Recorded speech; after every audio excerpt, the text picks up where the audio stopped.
Allowing customers to indicate their marketing preferences, so if you have a privacy policy that says, please tick this and we will do these things and we'll tell you what we're going to do with it, means that if people do sign up, they probably sign up knowing full well what will be provided. So there was talk about, you don't mind well-targeted emails about offers, it's the useless ones that you don't like. If you've thought about the privacy policy and you've presented it clearly, people might say, well actually, you do provide useful services, so I'm quite happy to receive those kinds of things. And also there's a very practical problem that if you have a clear policy that says this is what I'm going to do and this is how I'm going to do it, people are not going to say, well, what do you do and can I complain about it? Because you've told them up front what you're planning to do. One of the important points that comes out of the guidance notices is you don't have to tell them about absolutely everything. You only really need to tell them about things that are going to be unusual. So you don't really need to tell them if it's something that a reasonable person is likely to anticipate and would agree to if asked. So if you're asking for their address so that you can send them stuff, it's kind of obvious and no one's going to say, actually, I'm going to pay you £100 but not tell you where to deliver the goods. No, it's obvious they would agree to doing that. It's necessary to carry out the transaction or deliver the service that the individual has requested. I'm requesting from government that you provide me with some benefits, but I'm not going to tell you what my circumstances are. Again, it's obvious that you need to provide stuff in order for the service to be done. And it will have no unforeseen consequences for the individual concerned. And that's the one that's the most problematic. We are collecting the data to provide the service, fine, but we're also going to send it off to these other companies who will make a bit of money at 20p a person or whatever by the side. And it's that unforeseen consequences. If you don't intend to distribute anywhere else, you don't really need to have too much detail in your policy. So again, thinking it from the point of view of the person whose data is being provided, do they know who's collecting the information? Who is it actually going to? Is it going to you or is it going to somebody else? Do they understand why you're collecting it? Again, if it's obvious why you're collecting it, they will understand why you're collecting it. Do they understand the implications of this, and in particular the implications of not doing something?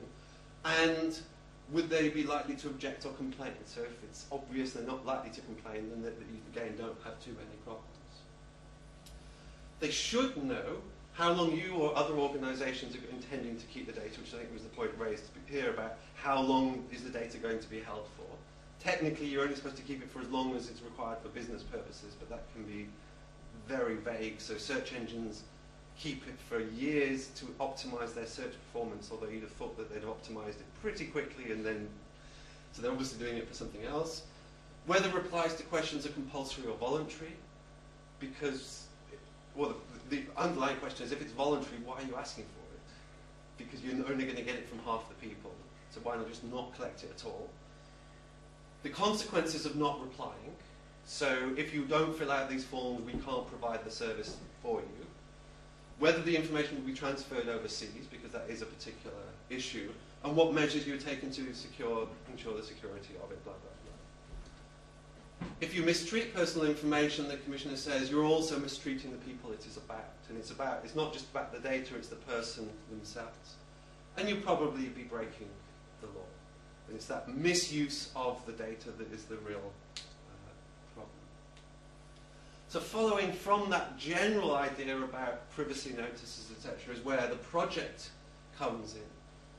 And if you're going to do something that's not obvious and not directly related to the purposes that the person's kind of signing up for, then you probably need some form of consent, ideally explicit consent and informed consent, so they really know what the consequences are. So if you want this extra service, we're going to send your data to this data processing organization that's in a third party, and we're also going to send it to our partner organizations who may also contact you. It's about being explicit about what you're going to do, and people saying, I know what I'm signing up for, therefore I'm going to do that. Should ideally offer a genuine choice, saying you need to consent, otherwise we can't do anything at all, is not really informed consent. If you can't choose to not give your consent, then it kind of becomes meaningless. And also you need to start thinking about the ability to revoke that consent. So if the person comes along and says, actually I don't want to receive all your nice emails from your third parties, it would be very nice to be able to delete that. And in many, many cases people may have thought about how they got the data into the system but have no way of getting the data back out again. So the classic example that the government's facing at the moment is the DNA database, because the European Court has basically said you can only put the DNA, keep the DNA of people who were actually convicted, rather than on at the scene of the crime or cautioned, etc. I have a horrible feeling they haven't actually kept details of which of these people were actually convicted, which means it's going to be very, very difficult to delete all of the records that aren't supposed to be there, because they haven't thought about that revocation, that deletion process in the design of the systems. But that's increasingly going to be an issue for anybody who handles data. So we want people to start thinking about being able to delete it, as well as doing the consent part at the beginning. And that's where the project comes about. So it's a collaborative IT research project undertaken by industry and academia. The overall vision of this project is to make giving consent as reliable and easy as turning on a tap, kind of letting the water out, and revoking that consent as reliable and easy as turning it off again. We want this to become a default option for industry to provide, and for users to be able to, Dave's got the expression, right-click revoke. You just right-click and you say, I don't want this anymore, delete, unsubscribe, whatever it might be for the organisation. So the project partners, we've got HP Labs in Bristol, we've got HW Comms here in Lancaster. LSE's got a particular interest in the business-friendly side of it, so doing things that SMEs and large enterprises would be prepared to buy into and would integrate in their existing work practices. Kinetic are particularly involved in the security and the compliance side of things.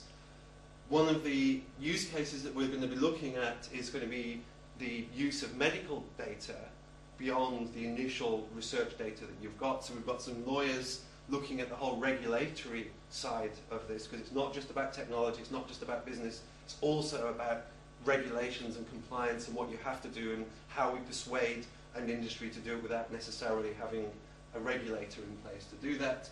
And then Warwick Digital Laboratory, that again has an interest in the formal compliance and checking side of things.